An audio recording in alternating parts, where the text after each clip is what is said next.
हल्लाबोल भारत न्यूजमध्ये आपलं सर्वांचं स्वागत आहे। सोलापूर येथे जामगुंडी कार्यालयात महायुतीचा महामेळावा पार पडला।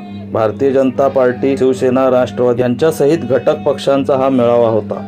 या मेळाव्यासाठी जिल्ह्याचे पालकमंत्री तथा उच्च शिक्षण मंत्री चंद्रकांत पाटील उपस्थित होते। या मेळाव्यासाठी सोलापूर जिल्ह्यातील घटक पक्ष म्हणून प्रहार जनशक्ती पक्ष यांना सुद्धा आमंत्रण दिले होते, परंतु पक्षाचे सर्व संस्थापक अध्यक्ष बच्चू कडू यांनी भारतीय जनता पार्टीच्या भूमिकेवर प्रश्नचिन्ह उपस्थित करत आमचा जर फक्त वापर करून घेत असाल तर ते भाजपाला आम्ही करू देणार नाहीत अशी भूमिका त्यांनी घेतली। त्यामुळे सोलापूर जिल्ह्यातील प्रहार जनशक्ती पक्षाचे सर्व पदाधिकारी कार्यकर्ते 7 रस्ता येथे शासकीय विश्रामगृहात जमून सुद्धा त्यांनी जाणून बुजून या मेळाव्याकडे पाठ फिरवली। यावेळी जवळजवळ 400 ते 500 कार्यकर्ते विश्रामगृहातून परतले। प्रहारचे जिल्हाध्यक्ष दत्ता मस्के पाटील, शहराध्यक्ष अजित कुलकर्णी, संपर्क प्रमुख जमीर शेख, कार्याध्यक्ष खालिद मनियार, सरचिटणीस श्रीपाद पाटील यांच्यासह अनेक तालुक्यांचे तालुकाध्यक्ष, तालुका उपाध्यक्ष, पदाधिकारी, कार्यकर्ते, महिला पदाधिकारी मोठ्या संख्येने उपस्थित होते। आज महायुतीच्या मेळाव्याला पाठ दाखवलेली आहे। नेमकं काय मागणी होती तुमची आणि का पाठ दाखवली?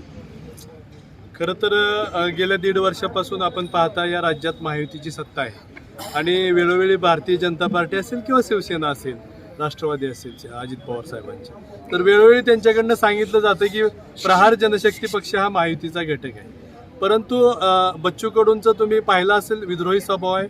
जर शेतकऱ्यावर अन्याय होत असेल, शेतकऱ्यांना न्याय मिळत नसेल, कांद्याचे भावाचा प्रश्न आहे, अनेक प्रश्न, या दुधाचा प्रश्न आहे, आपण पाहता अनेक प्रश्न या राज्यात आवासून बसले आहेत आणि फक्त महायुतीकडनं सांगितलं जातं की प्रहार जनशक्ती पक्ष हा महायुतीचा एक घटक आहे। पण प्रहार जनशक्ती पक्षाची जी भूमिका आहे की शेतकऱ्यांना न्याय मिळावा किंवा इतर निराधारांना न्याय मिळावा, त्या अनुषंगाने कोणतंही काम महायुतीत होत नाही आणि त्या अनुषंगाने बच्चूभाऊ आपण पाहता नाराज आहे आणि त्यामुळे बच्चूभाऊंच्या आदेशाने आता वेळोवेळी सोलापूर जिल्ह्यातील जे महायुतीचे नेते आहेत त्यांच्याकडनं संपर्क साधला जात आहे की तुम्ही महायुतीच्या मेळाव्याला या, परंतु नेत्याचा जोपर्यंत आदेश येत नाही किंवा नेत्यांच्या जोपर्यंत मनात जात नाही तोपर्यंत आम्ही त्या मेळाव्याला जाणार नाही, म्हणून आम्ही तिकडे पाठ फिरवतो। देवेंद्र फडणवीस यांना का संदेश द्याल तुम्ही? कारण त्यांनी आजपर्यंत एकच सांगितलं की प्रहार पक्ष हा घटक पक्षच आहे असं सांगितलेलं आहे, तर त्यांना काय संदेश द्याल तुम्ही महायुतीच्या मेळाव्याला न जाऊन?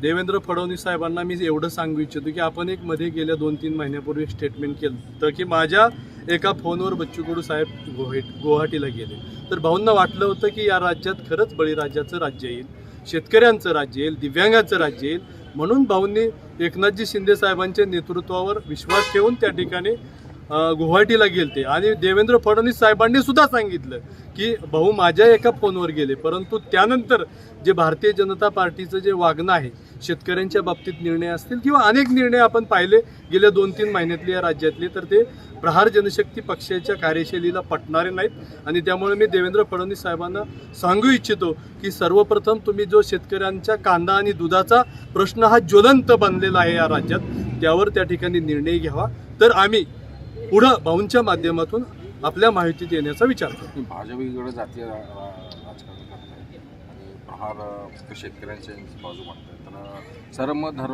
सर्व धर्म समभाव ही जी संकल्पना आहे किंवा धर्मनिरपेक्ष राज्य किंवा देश, ही संकल्पना कुठेतरी लयास गेलेली आहे का? कारण भाजप हा आजकाल फक्त जातीय तेढ निर्माण करण्याचा प्रयत्न करतो। नक्कीच त्या सत्तेचा तुम्ही घटक पक्ष म्हणून एवढे दिवस तुम्ही नक्कीच खऱ्या अर्थाने आपण पाहिलं की बच्चूभाऊ हे सर्व पक्षांना या ठिकाणी सर्व जाती धर्मांना घेऊन पुढे जाणारे आहेत आणि कुठंतरी मलाही वाटतं की जाती धर्माच्या बाबतीत जी भाजपची भूमिका एवढी तीव्र आहे आता सध्या की त्यामुळे भाऊंचं मन दुखावलं असावं आणि त्यासाठी सुद्धा भाऊ कुठंतरी थांबत असावे। भाऊ कुठेतरी महायुतीचे मेळावे होते तर आणि एकीकडं काही दिवसांपूर्वी पत्रकार परिषद घेऊन सांगितलं जातं आहे की महायुतीमध्ये एवढे घटक पक्ष आहेत त्यांच्या सगळ्यांचा मिळून एक महामेळावा आयोजित करण्यात आलेला आहे, घटक पक्ष असतील किंवा प्रमुख पक्ष असतील, आणि त्यानंतर अचानक असा निर्णय घेतल्यानंतर कुठेतरी जनतेची दिशाभूल होत आहे का नाही? महाराष्ट्र राज्याचे आमचे आदरणीय बच्चूभाऊ कडू की जेणेकरून सांगतात की कार्यकर्ता आहे तर मी आहे, हे प्रत्येक पक्षामध्ये हे आहे। आता बीजेपीचा नारा काय, आपकी बार 400 पार, केव्हा होऊ शकतं आपकी बार 400 पार? घटक पक्षांना एकत्र घेतल्यानंतर। तुम्ही जर एकटे चाललं तर 400 पार होत नाहीत, मग तुम्ही 150च्या आतच राहता. तुम्ही समजून घ्या थोडं. कारण सांगतो तुम्हाला, जेणेकरून घटक पक्ष म्हणजे आता आदरणीय आमचे बच्चूभाऊ कडू काय म्हणतात, प्रहार जनशक्ती पक्ष शेतकरी संघटनेचे सर्वेसर्वा, की तुम्ही घटक पक्षांना विचारात घ्या, कार्यकर्ते जगवा, त्यावेळेस कार्यकर्त्यामुळं नेते असतात. हे तुम्ही समजून घ्या. हे त्यांनी स्वतः आपल्याबद्दल बोलले नाहीत, सगळ्या पूर्ण महाराष्ट्राला उद्देशून बोललेत.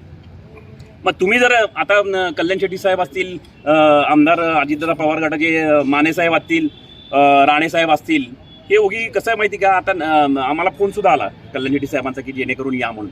बरं ठीक आहे, पक्षप्रमुखांचा आदेश आम्हाला काय आला माहिती, जेणेकरून तुम्ही बाबा या ह्याच्यामध्ये युतीमध्ये महायुतीच्या ह्याच्यामध्ये तटस्थ राहा, जाऊ नका. मग पक्षप्रमुखांचा आदेश आम्हाला सर्वेसर्व आहे, सर आखो पर आमचा.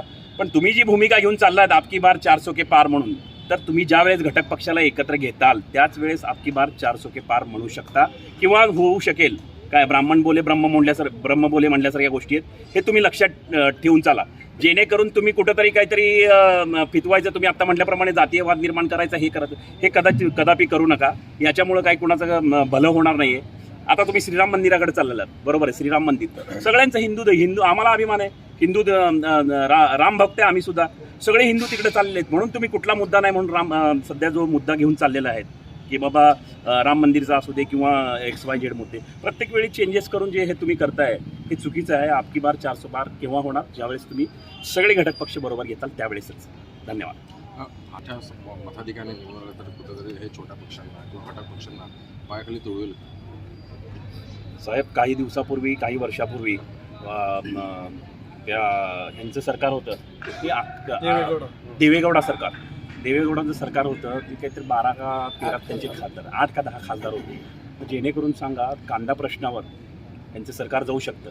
त्याच्यानंतर 2 वेळा कांदा प्रश्नीच BJP सरकार नेस्तनाबूत झालेलं, सत्तेतून खाली पाय उतार झालेला आहे. असे प्रश्न आता सुद्धा, कांद्याचा प्रश्न, निर्यात बंदी केली, अनेक विषय, दुधाचे हे झाले. शेतकरी पूर्ण माझा झोपलेला आहे, सामान्य लोकांना न्याय नाही. फक्त तुम्ही शेतकऱ्यांच्या ह्याच्यावर 12,000 रुपये काहीतरी हे टाकता. शेतकरी भिकारी नाही हो, आमच्या मालाला तुम्ही दाम द्या, आम्हाला जे काही आहे ते दाम द्या. तुम्ही शेतकरी आमचा, तुम्हाला कसं म्हणजे भरभराटीप्रमाणे तुम्हाला आपकी बार 400 नाही, आपकी बार 588 म्हणू शकता तुम्ही. ज्यावेळेस शेतकऱ्यांना घेऊन चालेल त्यावेळेस तुम्ही शेतकऱ्यांचा, सामान्य जनतेचा कुणाचाही विचार करत नाही, अपंगाचा विचार करत नाही, काय करत नाही. मग याला काय अर्थ आहे का? मग ते आपकी बार 400 पार होणार नाही, हे आपल्याला या माध्यमातून सांगू इच्छितो. धन्यवाद. बच्चूभाऊ यांनी आदेश दिल्याप्रमाणे तुम्ही आज महायुतीच्या मेळाव्याला पाठ दाखवलेली आहे. तर काय आदेश होता बच्चूभाऊंचा आणि तुम्ही कधीपर्यंत जाणार नाही महायुतीच्या मेळाव्याला किंवा त्यांच्या कोणत्याही कार्यक्रमाला?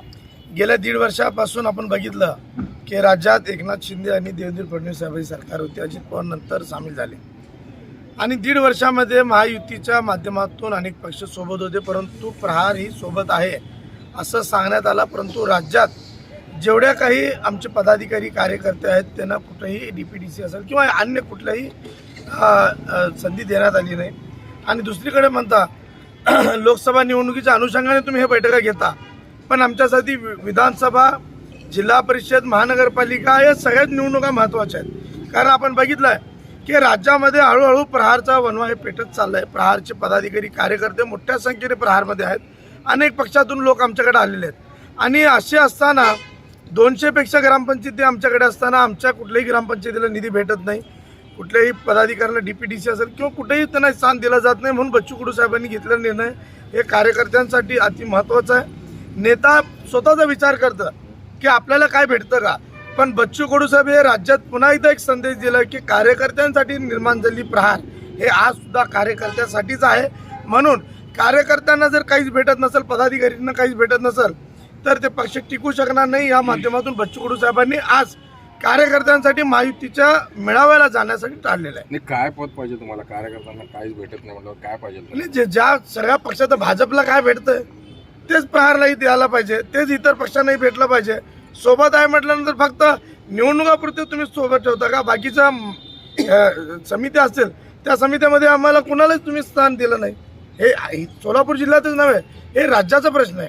भाजप कुठेतरी यूज अँड थ्रो हा संकल्पना राबवत आहे का? कदाचित जर तसं तिने विचार करत असेल तर ते प्रहारच्या बाबतीत विचार करू नये, त्यांचा आम्ही गैरसमज दूर करून देऊ.